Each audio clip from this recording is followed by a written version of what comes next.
Jordan Moorhead with the Moorhead team here. Today I want to talk about 4 things you can do after house hacking. So, house hacking is absolutely my favorite way to get started with real estate investing, and I think it's something that everybody should do. There's just absolutely no reason to not get involved with house hacking, to buy a house or buy a duplex as your first house or first few houses and rent out all the space you're not using. So if you do that with a duplex, you buy one unit, maybe you're in your late 20s, you rent out the room in your unit to one of your buddies, then you rent out the other unit, you're living completely for free. Just by doing that, you're going to save so much money. It's so amazing. And then if you do that once, that's great. You've got a rental property when you move out that's making you money, and you're building equity while you're paying down the loan, while you're also getting some tax benefits. But what if you do that 2 or 3 or 4 times? That's amazing. You have so much wealth built just from house hacking. All you have to do to become a millionaire literally is house hack. And if you're living for free the whole time, you're able to save up so much extra money. So you're not only able to house hack at this point, you're able to buy rental properties. You're able to start a business. Maybe you quit your job and found another job. There's so many options. The options are endless when you're house hacking, especially when you do it a few times. So it's great if you do it once. It's even better if you do it twice. It's amazing when you do it 3 times. Start to compound the house hacking, and you're going to be in an amazing spot. But at some point, you can't house hack anymore. Maybe you've got a family, maybe you're just tired of doing it. You've done it 3 or 4 times, and you're saying, hey, this isn't for me anymore. Or maybe you've done it enough times that you can't get loans anymore to do house hacks because you've gotten all of your conforming loans. That would be amazing if you're able to do that. More power to you. At some point in time, you're going to run into a scenario where you can no longer house hack. And you're going to say, all I know is house hacking. That's all I know how to do. And I'm great at it. And I've crushed it doing it. I've become a millionaire just by house hacking. I'm making thousands of dollars just off passive income from house hacking. It's amazing. I haven't paid to live in 5 or 6 years. Like, how much better could life get? But again, at some point, that's going to stop. So that's when you need to have a plan of what you're going to do next. Don't get ahead of yourselves. Don't just say, hey, I'm going to go do what I'm going to do next first. But at some point, you're going to need to move on, and it's good to understand what you can do from that point. So if you're there now, here's a few ways that you can move on past house hacking and still use that same mindset to get to where you're trying to go. Of course, there's all the other things in real estate investing that you've learned so much about when you're house hacking. So maybe you fixed up the properties a little bit. You're a landlord, so you've got rental properties. Maybe you run some short-term rentals or medium-term rentals out of your house hacks like I like to do to boost the cash flow. So you've got all these options of things you can do. But here's a few things you can do to keep going with the house hacks in a way to make it even more profitable for you. So the first one is a live-in flip. So you're like, hey, I like fixing up houses. I like buying them with low down payments. So the conforming loans, 5% down, assuming you still have some of those. If you don't, maybe you're going to 1031 1 or 2 your house hacks to get 1 or 2 back, and then go do this again. So you get up to 10 conforming loans. So conventional FHA type loans, you only get 1 FHA at a time, but you get up to 10 conforming loans. So if you need to free 1 or 2 of those up, probably do that, because these next strategies aren't always going to have you holding on to them. Maybe you refinance some of these into a commercial loan or a portfolio loan with a local bank to free some of those up so you can also still hold on to the properties. But first thing I'm going to talk about here is a live-in flip. So you're buying a property with a low down payment and you're fixing it up while you live there. So maybe you buy the ugliest house in the nicest neighborhood you can find for a great price. And because you bought the ugliest house in the nicest neighborhood, there's a lot of room to fix the property up and make a lot of money. So you're fixing the property up. Maybe you do that in a year and a half, and then you move out and sell it. I recommend holding it for at least 2 years. So as an individual person, I don't know the exact tax law. I am not an accountant. I am not a lawyer.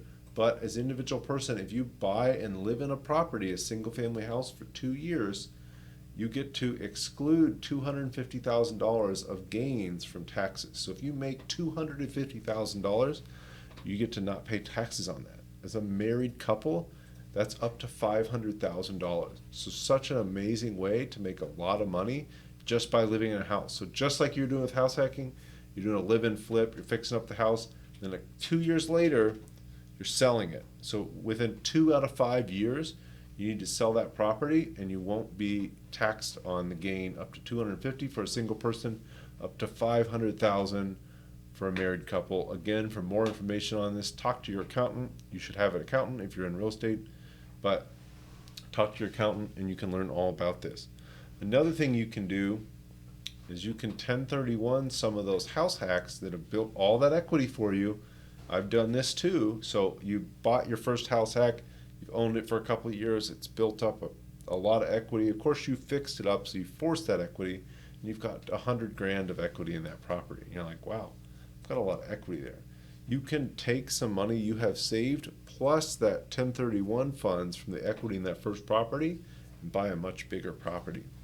So that's a great way to use house hacking to leverage you up into bigger properties. Maybe you're buying apartments, maybe you're buying fourplexes, whatever you're buying bigger properties that are going to make you more cash flow and pay down a bigger mortgage at a faster rate and appreciate at a larger rate. So a $100,000 property, we're appreciating at 3%. It's only $3,000 a year. If you get a $1 million property, appreciating at 3%, that's $30,000 a year. So you can really magnify when you're buying bigger properties. Not only that, but you get bigger tax benefits. Everything is bigger. The next thing you can do is you can, if you've got the right property in the right area, so you bought a house hack, let's say in Austin. So we're in Austin, Texas. Let's say you bought a single family property in a great neighborhood.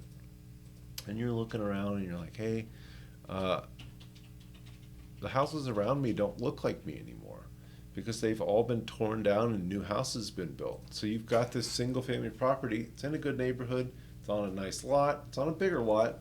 Tear that house down and develop it into something much bigger. In Austin, you can tear one house down and many times make two. And you can sell those houses for really good prices. So maybe you tear your house down that you paid $500,000 for in a nice area of Austin 6 years ago.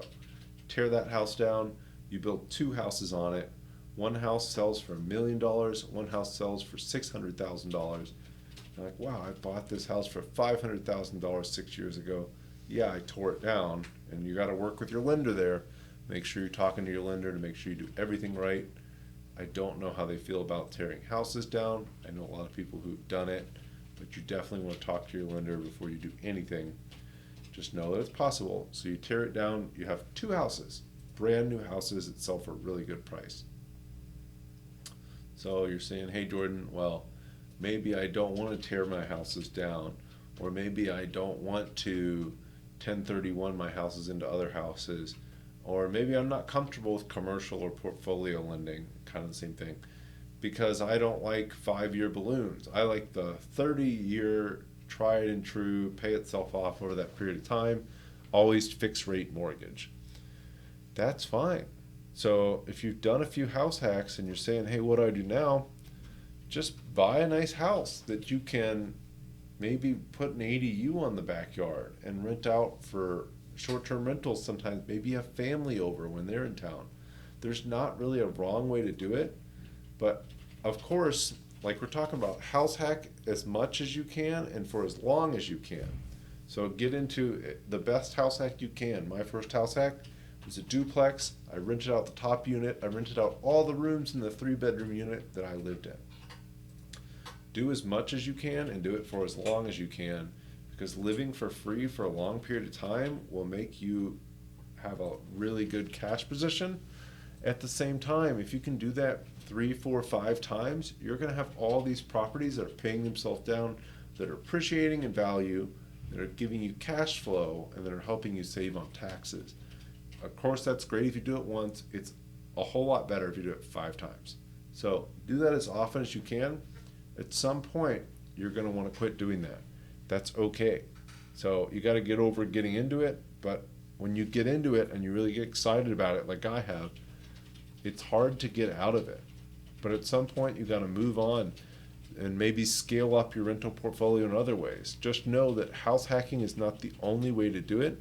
It's just, in my opinion, the best way to get started. So once you get started, once you've done it a few times, know that the sky's the limit. You can do whatever you want to do. You can buy lots of single family houses, buy lots of duplexes. You can buy apartment buildings, mobile home parks, anything that you put your mind to, but you don't have to live in all of them to do it. And at some point in time, the mindset of this is what I'm able to do, these house hacks, will hold you back. Understand that. Know that there are endless possibilities. And of course, we're always here to help. Thank you for listening to this video, and I hope you have a great day.